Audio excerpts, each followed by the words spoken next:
কবে হবে বলো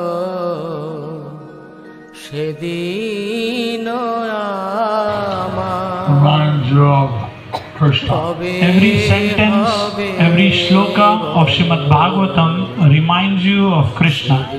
ভাগবতের প্রতিটি লাইন, প্রতিটি বাক্য, প্রতিটি পদ্য, প্রতিটি শব্দ আপনাকে কৃষ্ণকে স্মরণ করিয়ে দেবে। সেদিন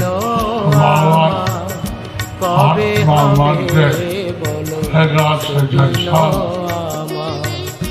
অপরাধ ঘুচি শুদ্ধ নামে রুচি কৃপা বলে হবে হৃদয়ে সঞ্চার অপরাধ ঘুচি শুদ্ধ নামে রুচি